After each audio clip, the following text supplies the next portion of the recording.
aprendí. Que el Señor les bendiga, hermanos. En el nombre de nuestro Señor Jesucristo, damos comienzo a nuestro programa. Vamos a escuchar una alabanza y luego vamos a compartir una porción de la Escritura. Crecerá en mi interior si descanso solo en Él, porque solamente en Cristo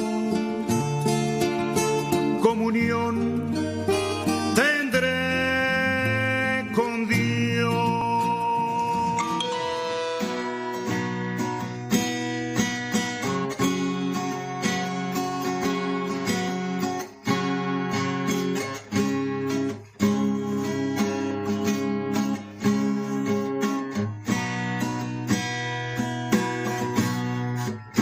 Algún día, cara a cara, lo veré a mi Jesús, y ese día ya se acerca. Y su rostro en gloria veré. Todo llanto, tristezas y dolores y amarguras quedarán todo atrás.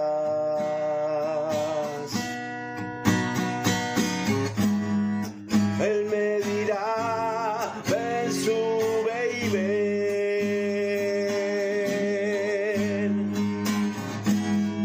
Levántate, paloma mía, conmigo estarás para siempre en la eternidad, por los siglos de los siglos. Amén. Algún día, cara a cara, con mi amado, yo estaré. Algún día, con mi amado, para siempre con él reinaré.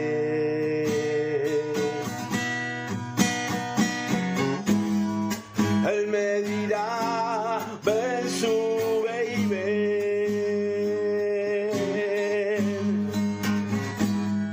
Levántate, paloma mía,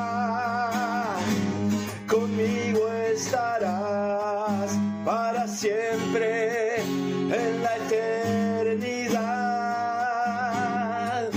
por los siglos de los siglos. Amén.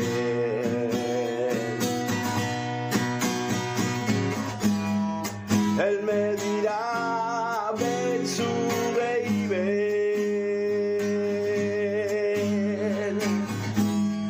Levántate, paloma mía, conmigo estarás para siempre en la eternidad,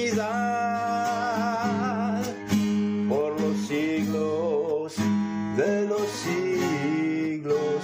Amén.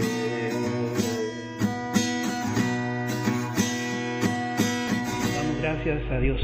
Podemos alabar el nombre del Señor y decirle que le estamos esperando. Qué lindo cuando alguien nos espera. Qué importante. El Señor prometió volver. Y esa esperanza, bueno, cava profundo en el corazón de los santos, de aquellos que realmente creen, y dice que es una esperanza que purifica, la esperanza purificadora, purifica nuestro corazón.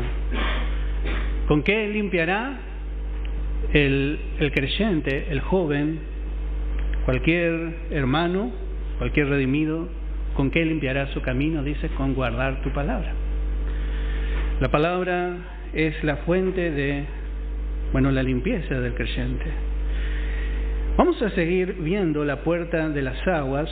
Vamos a terminar con esa y vamos a empezar otra más en Nehemías, capítulo 3. En el verso 26, habíamos visto que los que trajeron el agua y restauraron también esta puerta fueron los sirvientes del templo. Verso 26 dice, y los sirvientes del templo que habitaban en Ofel restauraron hasta enfrente de la puerta de las aguas, al oriente, y la torre que sobresalía. Y habíamos visto también a este pueblo frente a esta puerta. Habíamos visto que en el capítulo 8, bueno, el pueblo se reúne frente a esta puerta. En Nehemías capítulo 8, dice el verso 1, y se juntó todo el pueblo como un solo hombre en la plaza que está delante de la puerta de las aguas. Y habíamos visto que primeramente ellos, en el verso 5, dice, el pueblo estuvo atento, en el último párrafo. Y en el verso 6, ellos respondieron, amén.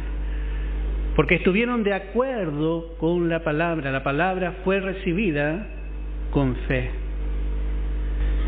Y también dice en el verso 6, bendijo entonces Esdras a Jehová Dios grande, y todo el pueblo respondió amén, amén, alzando sus manos, y se humillaron y adoraron a Jehová, inclinados a tierra. Note lo que produce la palabra. El ser humano es soberbio y orgulloso por naturaleza. El ser humano, hermano, no quiere reconocer. A veces nosotros le decimos a los chicos, no hagas así, y a veces el chico no hace caso, porque es soberbio. Pero no es soberbio porque aprendió ya trae eso en su naturaleza, no quiere escuchar. O a veces le decimos a una persona, te equivocaste, y bueno, queremos aconsejarle bien, a veces los jóvenes, y no quiere reconocer. No, dice. No. Y así es también, realmente nuestra mente no se quiere humillar. No se quiere humillar a reconocer la palabra. Y muchas veces ponemos una barrera. Entonces, la palabra se da, pero no hay transformación, porque no se recibe plenamente. La palabra nos golpea, pero nosotros golpeamos más fuerte que la palabra. Dios decía de Israel que era un pueblo de dura cerviz. ¿Cuál es la cerviz? Esta parte, acá. No quiere humillarse. Dios daba la palabra, pero el pueblo seguía. No es así. ¿Y cuántas veces, hermano, escuchamos la palabra y nuestra actitud es así? En 2 de Corintios, capítulo 10, dice en el verso 5, ¿cómo debe ser la actitud del creyente muchas veces hacia la palabra de Dios? A veces no nos gusta, es dura, parece que el pastor me está hablando a mí. Pero no mire al hombre, mire la palabra. ¿Es verdad lo que dice? A veces hacemos un mundo. Parece que la predicación tiene dedicatoria, aunque no es así. La palabra tiene una dedicatoria, hermano. Es para mí. Yo especialmente trato de compartir lo que el Señor me habló a mí. A veces es duro conmigo el Señor, pero tengo que compartir. Necesito. Entonces, necesitamos ponernos de acuerdo con Dios. Dice 2 Corintios capítulo 10, verso 5, derribando argumentos. Está firme el argumento. No, porque pasa así, porque no le dice al hermano fulano, a la hermana fulana primero. ¿Por qué no hace así? ¿Por qué no? Tenemos muchos argumentos que tenemos que derribar para poder humillarnos y que la palabra obre. Derribando argumentos. Sí, la palabra dice así, pero, bueno, ese pero hay que venir con el taladro neumático, derribando. Y note que más dice toda altivez. Para dominar a una persona hay que ponerse sobre esa persona, hay que estar más alto.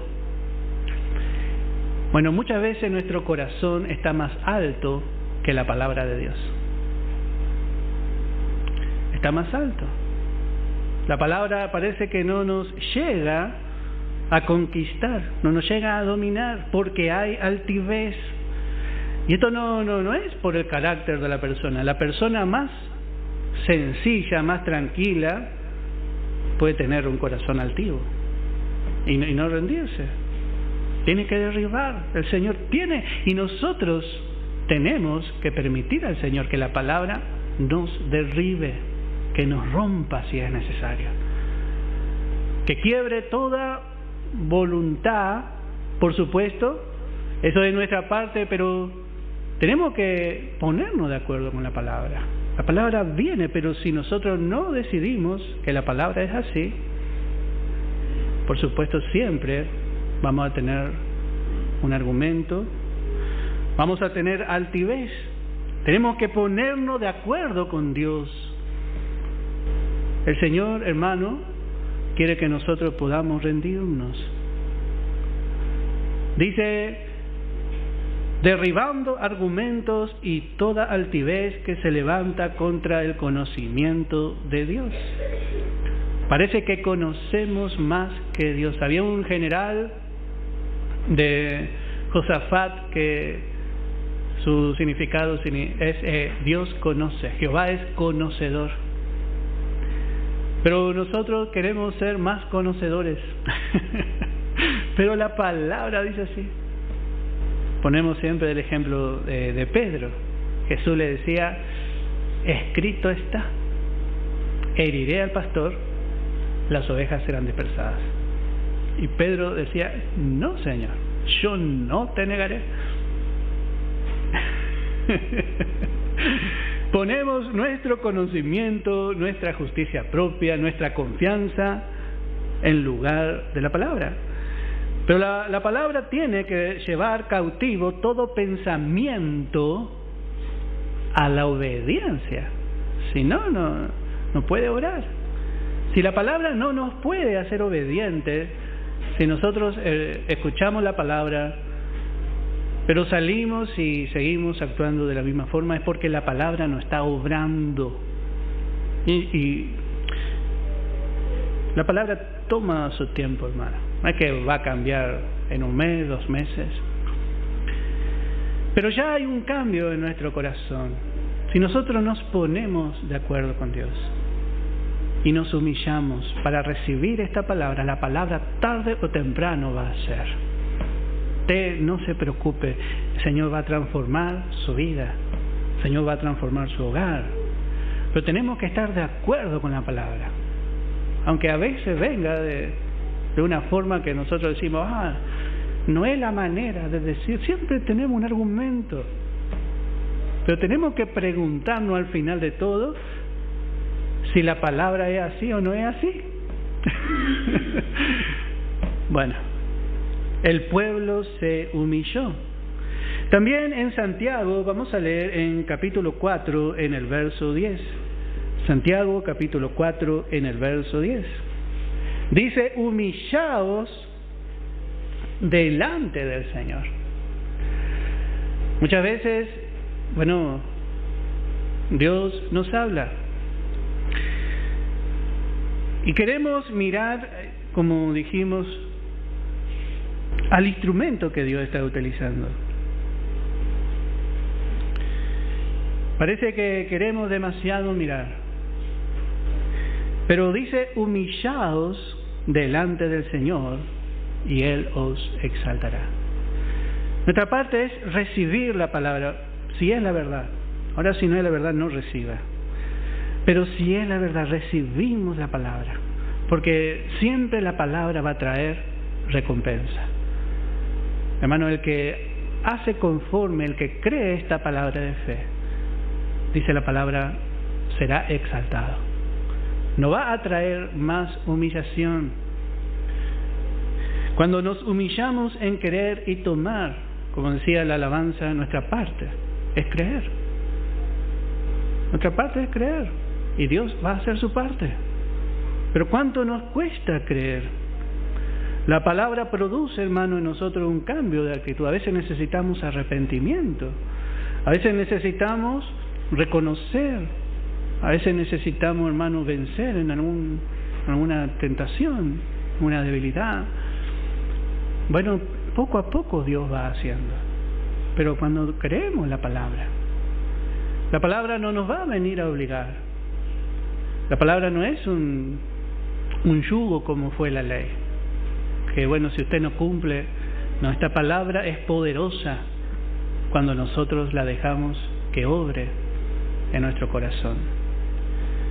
Es como una persona que tiene todos los productos de limpieza y tiene todos aparatos modernos para limpiar, y le meten dentro de una habitación y está toda la habitación sucia, y parece que esa persona con todos esos aparatos, con gozo, hace su trabajo y lo hace bien. Así es la palabra cuando penetra dentro de nosotros. No sabemos lo que va a hacer, hermano. Nosotros no tenemos que hacer nada, solamente recibir la palabra. Recibir la palabra.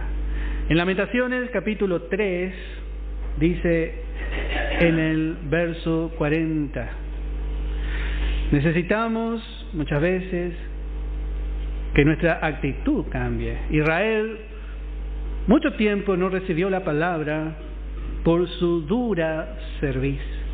Pero note que después de venir de esta corrección de 70 años en Babilonia, la actitud del pueblo después de no haber escuchado la palabra por tantos años.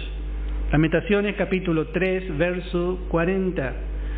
Dice: escudriñemos nuestros caminos y busquemos y volvámonos a Jehová. Levantemos nuestros corazones y manos a Dios en los cielos. Note qué hermosa actitud cuando somos escudriñados por la palabra. ¿Con qué, hermano, nos examinamos? Muchas veces nuestro actuar no es bueno. Y ¿sabe lo que queremos hacer? Queremos preguntarle a otro que actúa mal igual que nosotros. Yo a veces le pregunto a mi esposa: negra, ¿estoy haciendo bien? Le pregunto porque tengo a veces no. ¿Qué pensás vos? Le digo. Y ahí a veces no tengo razón y a veces quiero tener razón, pero bueno. Queremos que otro nos diga, que muchas veces justifique nuestro actuar. Pero qué hermoso es cuando nosotros nos dejamos escudriñar por la palabra. Escudriñemos nuestros caminos. ¿Pero con qué? Bueno, lámpara es a mis pies tu palabra y lumbrera a mi camino. La palabra nos alumbra y siempre marca el camino de regreso a Dios. Y volvámonos, nunca le va a llevar más lejos. Volvámonos, dice, a Jehová. levantemos nuestros corazones y manos a Dios en los cielos. Esta es la obra de la palabra. Note que no solamente hace que el creyente se humille, que se escudriñe, sino que también ahora este creyente vemos que levanta su corazón primeramente y luego su mano. ¿Qué es lindo? El corazón fue tocado profundamente.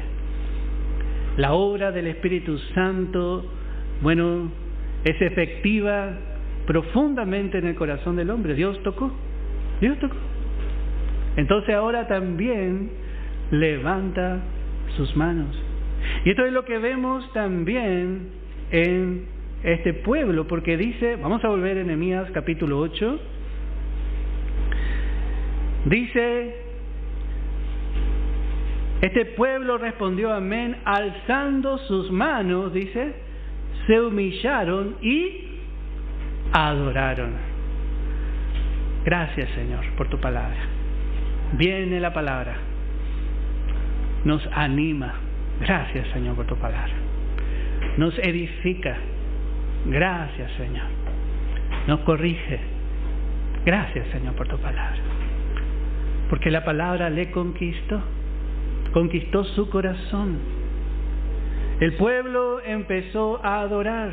Y dice en el verso 9, y Nehemías, el gobernador, y el sacerdote Esdras, escriba, y los levitas que hacían entender al pueblo, dijeron a todo el pueblo: día santo es a Jehová nuestro Dios.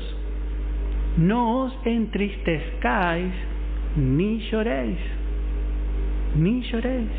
porque todo el pueblo lloraba oyendo las palabras de la ley. Cuando Dios toca el corazón, no es un llanto vacío, no es un llanto así superficial, porque Dios está obrando. Dios tocó donde tenía que tocar, tocó la tecla justa. Esto trae adoración, esto hace que el corazón y el cuerpo, todo el ser se incline. Todo el pueblo lloraba. Imagine un pueblo que 70 años no escuchó la palabra. 70 años sin escuchar la palabra. A veces vamos y visitamos en los viajes y nos llevan a lugares, a casa donde hay hermanos que quizás hace 10, 15 años que no escuchan la palabra. Y leemos un verso nomás, bajo la unción del Espíritu Santo, hermano, y la persona llora. Qué impresionante. A veces cuando viene alguien y recibe a Jesús nomás acá en su corazón, escucha la palabra, y ya cuando recibe a Jesús llora, porque el Espíritu Santo está obrando. No quiere decir que solamente cuando la persona llora el Espíritu Santo obra, pero note que este pueblo hacía mucho tiempo que no escuchaba la palabra. Y dice también en el verso 12, y todo el pueblo se fue a comer y a beber y a obsequiar porciones. ¿Qué encontramos en este pueblo cuando escuchó la palabra de Dios? Se fue a comer, a beber. ¿Qué pasa cuando el creyente está triste? No quiere comer. Estamos tristes, parece, no es tan lindo. Y no te dice, y se fue a obsequiar porciones, a compartir lo que recibió y a gozar de grande alegría, porque habían entendido las palabras que le habían enseñado. Esto es otra cosa. Cuando se enseña la palabra tiene que ser clara. Cuando leemos la palabra, cuando usted lee la palabra, usted tiene que leer bien la palabra. Hay que respetar las comas para que se entienda. Y luego, si vamos a explicar la palabra, también tiene que ser clara. Si nosotros, este no es nuestro motivo hoy, pero ellos predicaban dándole sentido a lo que leían, dice este capítulo. Después lo puede leer en su casa. le daban sentido. A veces leemos la palabra y decimos, porque Jehová es grande y para siempre su misericordia y su verdad por todas las generaciones. Parece que está leyendo la lotería. Ubicación, falta de día. Siempre con el mismo tono. No, porque Jehová es grande y para siempre es su misericordia. Recuerde que esta palabra tiene vida, es espíritu. Para que el pueblo entienda. Y dice que el pueblo se fue con gozo porque habían entendido, dice. Habían entendido bien la palabra. La palabra es para leerse con fe. Así que vemos que este pueblo, tuvo alegría, se rindieron, había un verdadero deseo. Y dice en el verso 13 también, al día siguiente se reunieron los cabezas de las familias de todo el pueblo, sacerdotes y levitas, a Esdras, el escriba, para entender la palabra de la ley. Al otro día volvieron los sacerdotes y volvieron las cabezas de familia. Nosotros somos, aquellos que estamos frente a nuestra familia, somos cabeza. Somos cabeza en nuestra familia. Note que el pueblo, muchos volvieron a la casa con alegría, pero luego volvieron las cabezas de familia al día siguiente, los sacerdotes y también los levitas, para seguir aprendiendo la palabra, para entender, dice, las palabras. Esto nos muestra que con un día no alcanza. Un día, hermanos, nosotros no ponemos martes y jueves, siempre hemos puesto martes y jueves, y extraño, en cualquier momento vamos a poner de vuelta, porque los martes siempre, vamos a predicar en otros lugares, o a veces queremos salir un domingo para alcanzar a otros también y compartir. Porque, hermano, un solo día no alcanza, un solo día es poco. Si vamos a ser creyentes, ahora, si vamos a jugar, va a alcanzar bien. Si vamos a cumplir nomás para venir al culto, con un día alcanza bien. Si es para sentirnos bien nosotros, y con un día alcanza. Pero, hermano, tenemos que volver al siguiente día. Porque tiene que haber una obra. Dios comenzó una obra. Entonces tenemos que presentarnos delante del Señor para que la obra siga, para que la obra continúe. A mí me llamó mucho la atención que no fue una vez, volvieron. Y esto también nos da la señal de que había hambre. Había hambre. Entonces, volvieron por más. Y hicieron un hallazgo, en el verso 14 dice, hallaron escrito, dice, en la ley de Jehová, que había mandado por medio de Moisés que habitasen los hijos de Israel en tabernáculo. Se dieron cuenta que estaban en falta, o que no habían prestado atención en hacer esta fiesta. Y así es cuando nosotros estudiamos la palabra, nos encontramos con nuevas enseñanzas. Había sido que hay más. Había sido.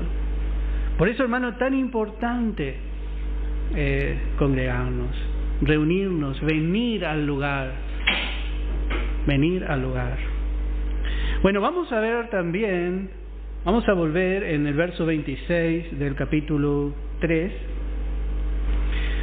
Dice, vamos a ver otra vez, y los sirvientes del templo que habitaban en Ofel restauraron hasta enfrente de la puerta de las aguas al oriente y la torre que sobresalía. En este capítulo sobresalen justamente algunas cosas. Primeramente habíamos visto las puertas que estaban quemadas, que representan la fe. Los muros que dan protección, que representan la verdad. También encontramos los cerrojos que fueron restaurados, que nos hablan de una mayor seguridad. Podemos tener la verdad, podemos tener las puertas, pero si no tiene cerrojo la puerta, tiene que tener seguridad. Pero también encontramos las torres. También fueron restauradas las torres. Y las torres nos hablan de vigilancia. Nos hablan de vigilar. Sobresalía aquí una torre. Y esta torre en la puerta era ¿para qué? Bueno, para cuidar que no se acerque el enemigo, estar atento. Esta era la puerta de las aguas. Había que cuidar el agua, la entrada del agua. Porque acuérdense que esta agua era para el lavacro. Y sobre esa torre, hermano, había atalayas. Especialmente Dios ha levantado a los ministros para, estar en la torre. Hay algunos que son atalayas. Algunos usan la torre para levantarse a sí mismos. Algunos usan la torre, y Pablo dice, porque no nos predicamos a nosotros mismos. Algunos quieren cuidarse a sí mismos. Pero otros usan la torre para velar por la palabra de Dios. Y vamos a leer en Nehemías capítulo 8 otra vez en el verso 4. Notamos que Esdras dice, y el escriba Esdras estaba sobre un púlpito de madera que habían hecho para ello. Y junto a él estaban Matatías, Sema, Anías, Urías, Hilcías, Maasías a su mano derecha, a su mano izquierda Pedaías, Misael, Malquías, Asum, Asbadana, Zacarías y Mesulam. Note que había un púlpito de madera que habían hecho. Y también el verso 5 dice en la segunda línea, porque estaba más alto que todo el pueblo. Estaba más alto. Hoy usted a veces va a las iglesias y tienen un púlpito a veces de hasta 2 metros, hermano. Impresionante. En una ocasión, cuando comenzaba a predicar, era jovencito, y me invitaron a una iglesia, tenía 17 años, me invitaron a una iglesia a predicar acá en Buenos Aires, y me daba como temor ir solo, entonces fui con mi mamá y con mi papá. Un púlpito, hermano. Yo cuando me paré ahí arriba, si me caigo de acá.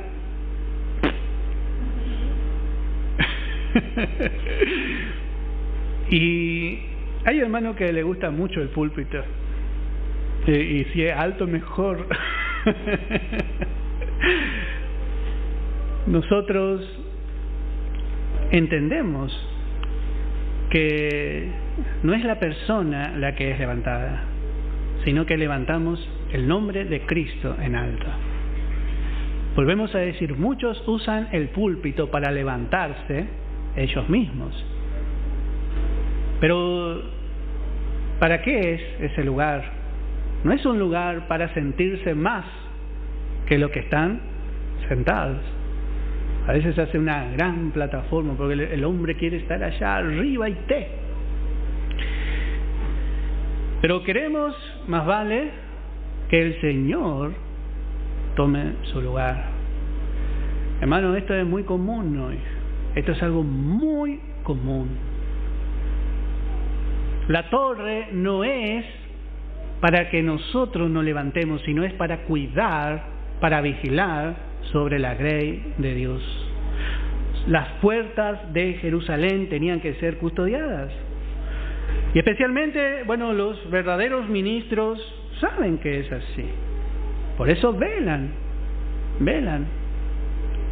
Dios mismo vela por su palabra. Vamos a ver en Proverbios 22, verso 12. Proverbios 22,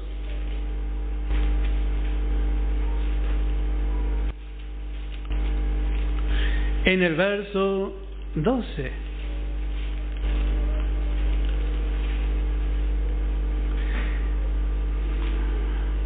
Y dice: los ojos de Jehová velan por su palabra, por la ciencia.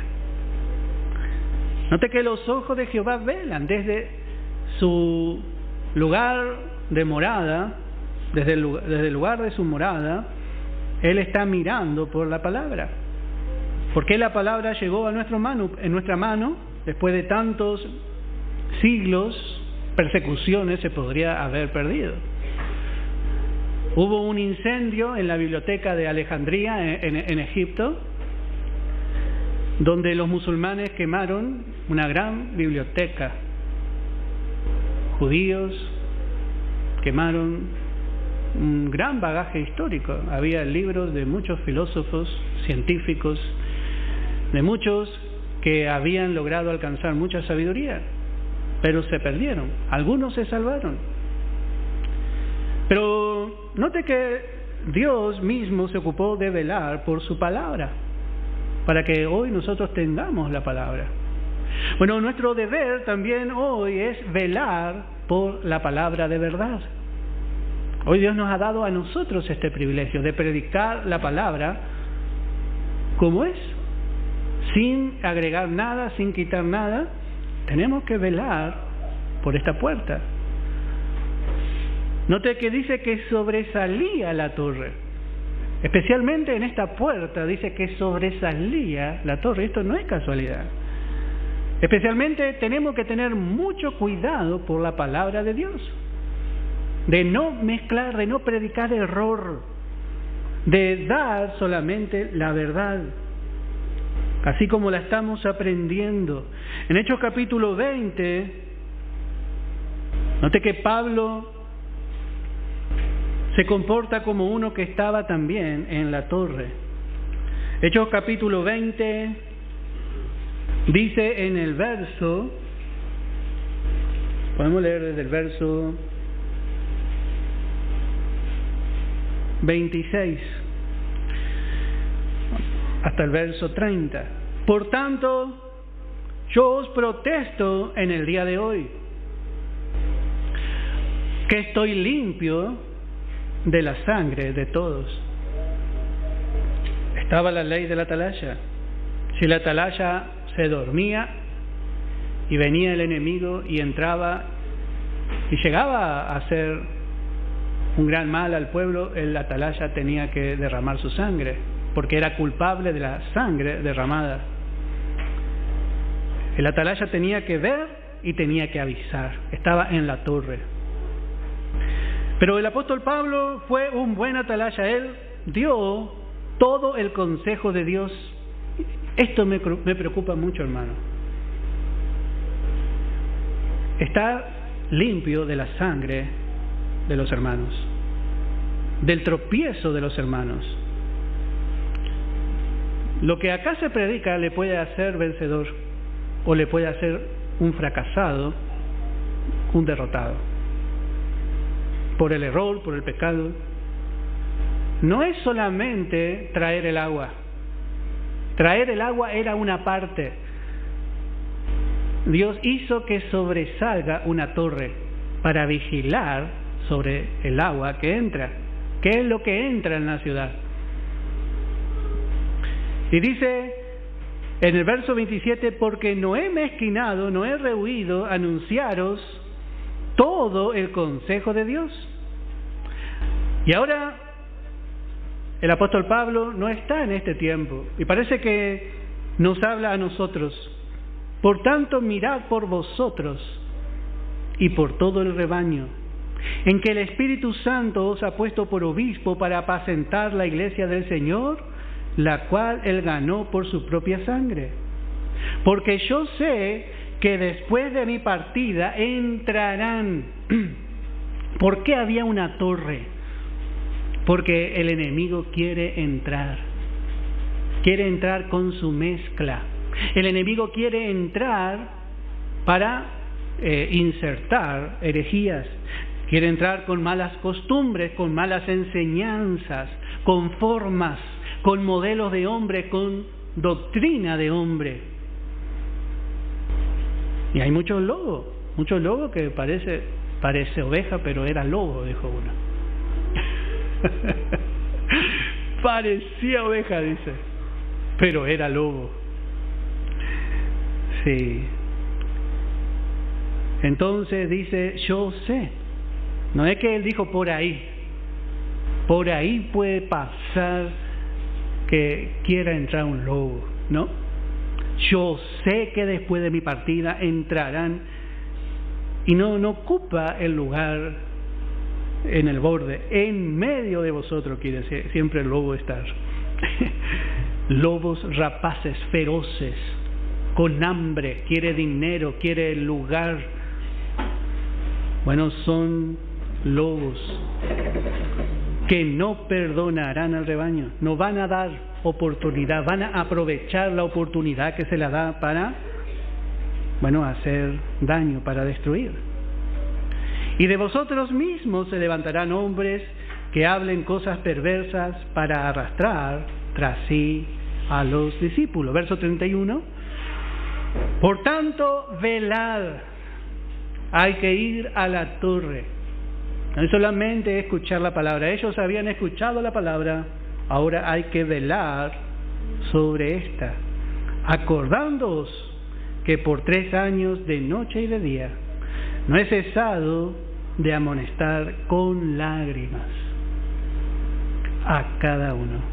Qué hermoso ocupar ese lugar, hermano, de velar, no para hacernos grandes, no para hacernos señores, no para engrandecernos, sino usar bien la torre, Bueno, verso 28 del capítulo 3 de Nehemías. Vamos a ver ahora la siguiente puerta,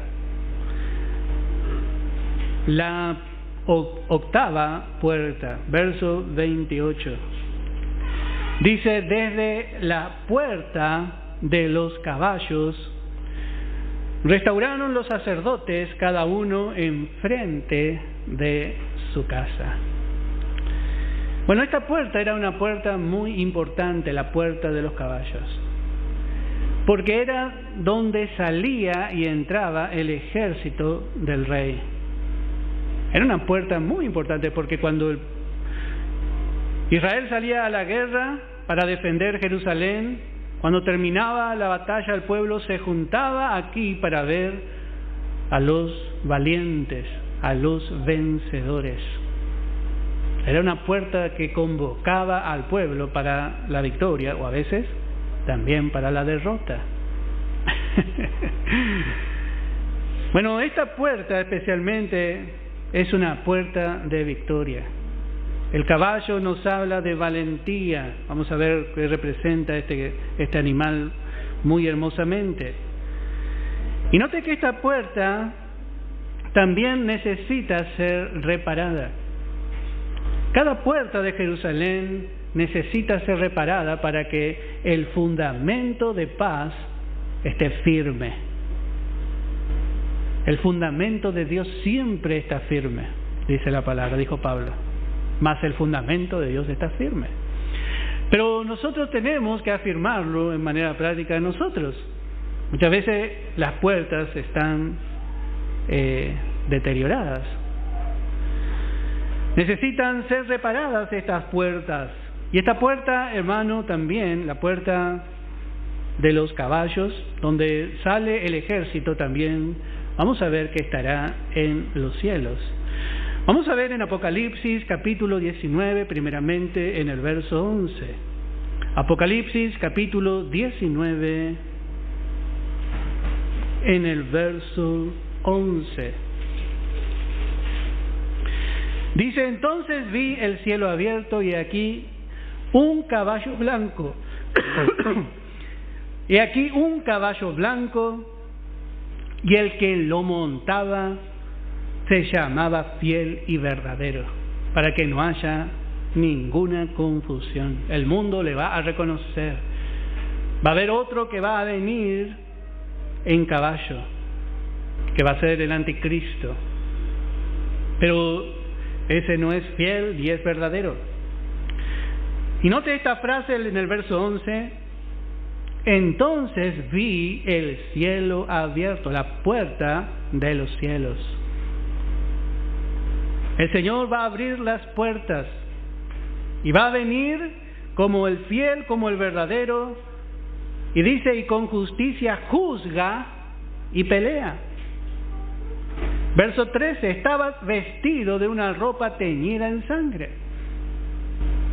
Aquel que tomó la gran victoria de la cruz, bueno, la va a seguir levantando en alto, y su nombre es el Verbo de Dios. Y note el verso 14: y los ejércitos celestiales, vestidos de lino finísimo, blanco y limpio, le seguían en caballos blancos. Está la puerta de los caballos. Va a pelear, viene a poner fin a la guerra de Armagedón. Viene a pelear por Israel para contestar su clamor que dice: venga a nosotros tu reino, hágase tu voluntad aquí en la tierra como en los cielos.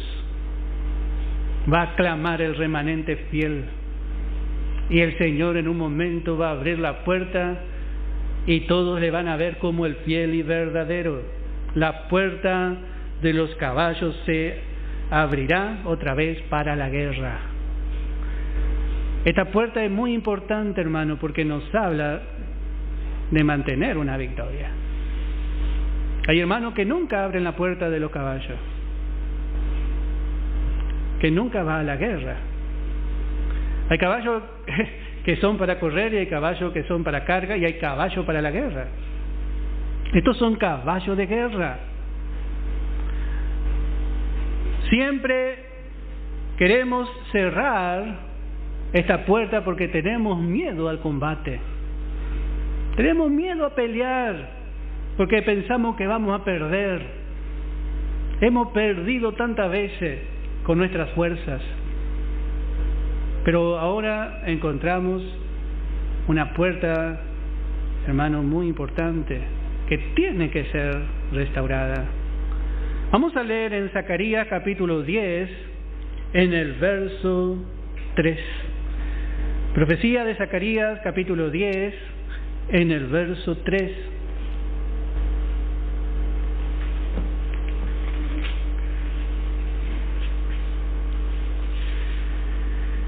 Zacarías capítulo 10, en el verso 3.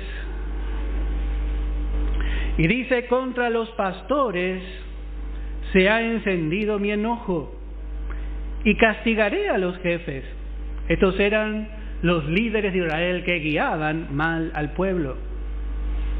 Pero Jehová de los ejércitos visitará su rebaño, la casa de Judá, y los pondrá como su caballo de honor en la guerra. Noten lo que dice aquí de Judá: será su instrumento. La casa de Judá será su instrumento de honor, como un caballo de honor. Este era el caballo del rey. Era el caballo más fornido, el caballo más valiente, mejor adornado, mejor preparado para la batalla. Bueno, así el Señor quiere utilizarnos. La casa de Judá era una casa que estaba en derrota, pero dice: los pondrá como su caballo de honor en la guerra. En la guerra se distinguía al rey especialmente por el caballo. Tenía el caballo más grande. Bueno, hermanos, nosotros queremos ser ese instrumento que Dios use para ganar la batalla. Bueno, cuando vemos al Señor, el fiel y verdadero, no lo vemos solo. Vemos que está con un grupo de vencedores. Los vencedores tendrán el honor de ser utilizados por el Rey para pelear y poner fin a la gran tribulación. Nosotros vamos a pelear junto al Señor.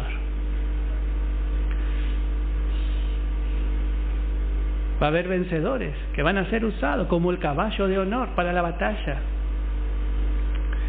Pero para eso necesitamos aprender a pelear junto al Señor. Junto al Señor. Queremos ser esos corceles. A veces, cuando somos chicos, miramos esos caballos. Yo miraba el zorro. No sé si vio el zorro. En su corcel, dice. Salía en su caballo ahí y levantaba el caballo, hacía Willy con el caballo. Y todo enloquecido ese caballo. Y bueno, ¿qué presencia da un caballo de guerra? Hermano, cuando estamos bajo el poder del Espíritu Santo, causamos temor al ejército del enemigo. Llegamos a ser un caballo poderoso, caballo de guerra, preparado para la batalla. Vamos a leer en Isaías 63, en el verso 13. Isaías 63, en el verso 13. Dice: el que los condujo por los abismos, como un caballo por el desierto, sin que tropezaran. Ese es el Señor. Tenemos al mejor jinete que nos quiere guiar. No vamos a tropezar. A veces tenemos temor. ¿Será que me va a ir bien? ¿Será que la palabra de Dios se va a cumplir? Porque es duro el desierto, es dura esta vida, es dura realmente la forma en que el enemigo se muestra, grande, pero hay corceles de guerra que están haciendo Willy, guiados por Dios. Es maravilloso, hermano, lo que Dios puede hacer con nosotros. Con razón David dijo: con mi Dios voy a saltar los muros. Tenemos un jinete que nos alienta, un jinete que nos guía por el desierto sin tropiezo. Así en la guerra, así en la guerra. Y especialmente esta puerta, dice en el verso, vamos a volver a Nehemías capítulo 3, en el verso 28. Desde la puerta de los caballos restauraron, dice, los sacerdotes. Nos interesa mucho saber quiénes restauraron. Los sacerdotes, y dice más, cada uno frente a su casa. ¿Quiénes son los que van a restaurar? Aquellos que tienen comunión con el Señor. Hay un requisito, la comunión con el Señor. Restauraron los sacerdotes, los que ocupan este lugar en este tiempo. En Primera de Pedro, capítulo 2, en el verso 9. Primera de Pedro, capítulo 2, verso 9 y verso 10.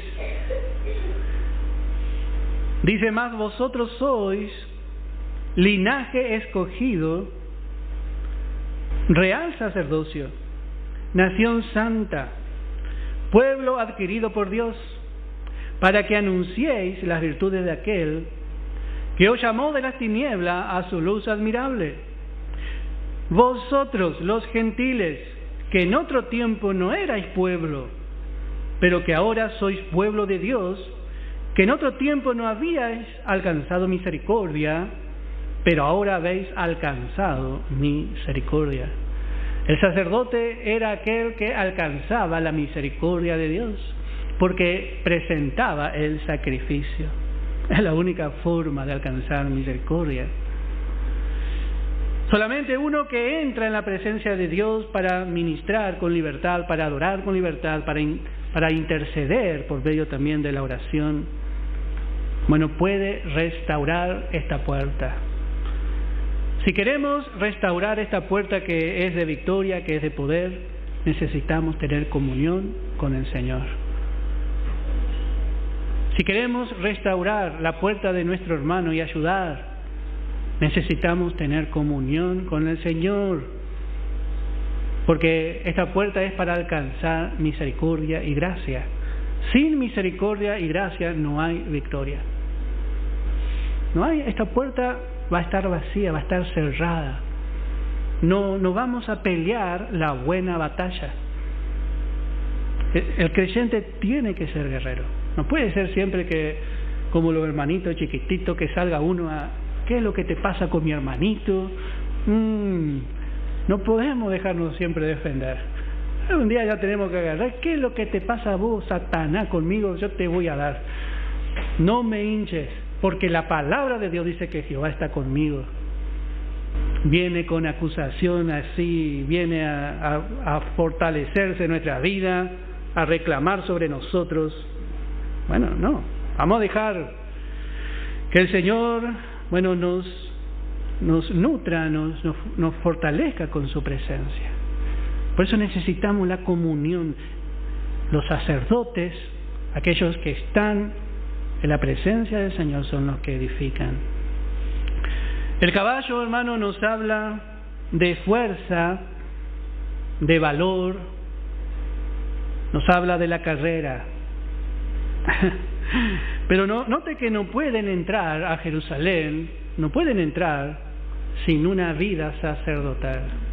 Están las dos unidas, la guerra con el sacerdocio. No puede entrar a Jerusalén sin una vida de comunión. Y acá hay muchas cosas más, a ver si podemos terminar. No nos queda. Pero vamos a ver, con la ayuda del Señor, el miércoles. Vamos a seguir. Estos trabajaban frente a la casa. Vamos a ver, faltan 2 versos nomás, hermano. Vamos un ratito más. Dice en el verso 28, dice: restauraron los sacerdotes cada uno enfrente de su casa. ¿Dónde trabajaban estos sacerdotes? ¿Solo en el templo? No, estaban frente de su casa, a la vista de su familia, a la vista de los suyos. Hermanos, si no tenemos comunión con Dios, es muy posible que nuestra familia no nos siga. Nuestra familia tiene que mirar al creyente y ver su vida, especialmente aquellos que estamos al frente de nuestra familia. Muchas veces decimos, ¿por qué mi familia no se congrega? Porque no ve en nuestra vida una vida de sacerdotes. Cada uno de nosotros somos sacerdotes en nuestra casa. Especialmente los padres. A veces hablamos y siempre hablamos mal de los hermanos de la iglesia. Y eso escuchan las criaturas. La criatura escucha con atención lo que no tiene que escuchar y no escucha lo que tiene que escuchar. No, porque ahí está el hermano Fernando que siempre me mira mal, me recibe mal. Y la criatura ya crece así. Cuando es grande le decimos: tenés que congregarte. Vos nomás sabés que se va a congregar. No hay que hablar mal de los hermanos. Si hay culpa en nosotros. A veces los chicos no se congregan y dicen, yo no sé, hermano, porque mi hija, no, mi hijo, mi... Bueno, que el Señor nos ayude. Hay que levantar a la vista de nuestra familia una vida sacerdotal y edificar esta puerta. Que ellos vean. Pero mamá, yo le decía a mamá, ¿cómo te vas a ir ahí? Son toda una manga de delincuentes. A veces yo estaba enojado, estaba en el mundo. Son unos hipócritas. Sí, me decía, puede ser. Pero la vieja no faltaba al culto. Me enseñó, hermano. Muchas cosas pasó. Le hicieron muchas cosas para que no se congregue muchas veces, pero mamá se congregaba igual. Edificó adelante mío. Edificó y hoy yo tengo que edificar. A veces, hermanos, había un hermano que decía, somos muy ay. Somos muy ay. Tenemos que edificar, permanecer en esa vida. Vamos a leer en Josué capítulo 24, en el verso 14, cómo habla un sacerdote, un líder verdadero. Josué capítulo 24, en el verso 14. Y dice, ahora pues temed a Jehová y servidle con integridad y en verdad, y quitad de entre vosotros los dioses a los cuales sirvieron vuestros padres al otro lado del río, en Egipto, y servid a Jehová. Está hablando al pueblo. Y si mal os parece servir a Jehová, escoged, dice ya de una vez, hoy a quién va a servir. Si a los dioses a quienes sirvieron vuestros padres cuando estuvieron al otro lado del río, o a los dioses de los amorreos en cuya tierra habitáis. Pero yo y mi casa serviremos a Jehová. Estos sacerdotes edificaron frente a su casa. ¿Cómo nos ven nuestros hijos edificar? Edificamos cuando nos llueve. Edificamos cuando todo nos queda bien. Nuestros hijos a veces ven, yo lo vi a mi papá trabajar, se levantaba a las 5:30 de la mañana. Y muchas veces yo me levantaba, era chiquito, y papá lo veía con su bolso, llevaba su viandita. Siempre trabajó mi papá. Y a veces somos muy, en lo natural, muy buenos. Pero en lo espiritual no edificamos frente a nuestros hijos. Si usted quiere tener victoria en su hogar, si usted quiere vivir una vida de victoria, haga lo que la palabra dice. Haga conforme a la manera de Dios. Dios le va a capacitar. Crea la palabra. Porque usted va a poder decir, no importa que los demás, los hijos de los demás o los demás hagan así. Usted no va a decir confiado en usted ni con orgullo. Usted va a poder decir por la misericordia de Dios, yo y mi casa serviremos a Jehová. Eso es ganar una batalla, no la guerra. La guerra continúa. Pero tenemos que ser firmes en edificar. Si nosotros somos inconstantes, ¿qué le espera a los que nos siguen? ¿Cómo vamos a decir? Tenés que congregarte, hijo, hija. Y nosotros no nos congregamos. Bueno, los sacerdotes edificaron esta puerta que va a traer victoria delante de su casa. Bueno, que el Señor bendiga la porción de su palabra.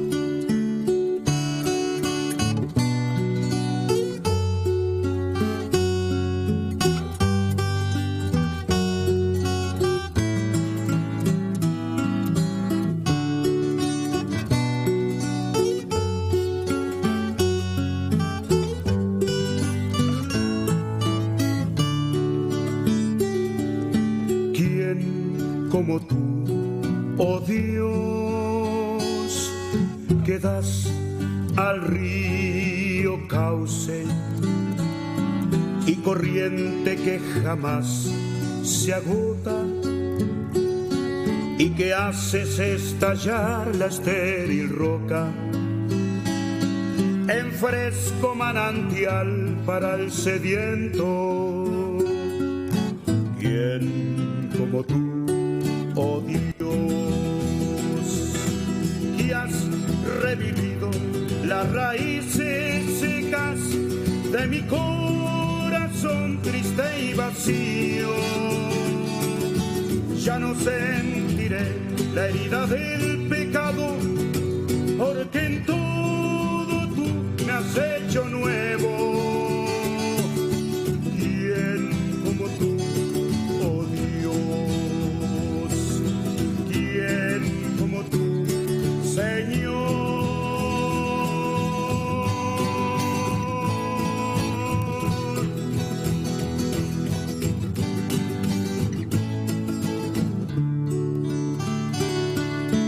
Eres como el suave manto de rocío que cubrió para siempre mi hondo hastío. Ayer sin ti no tuve nada, hoy contigo por fe lo tengo todo. La dulzura de tu voz hoy me acompaña. ¿Quién como tú, oh Dios? Quiero elevarme a lo más alto de la cumbre más allá donde tú moras. De lo celestial es lo que ansío, proyectarme hasta ti, oh Señor mío. ¿Quién como tú, oh Dios? ¿Quién como tú, Señor?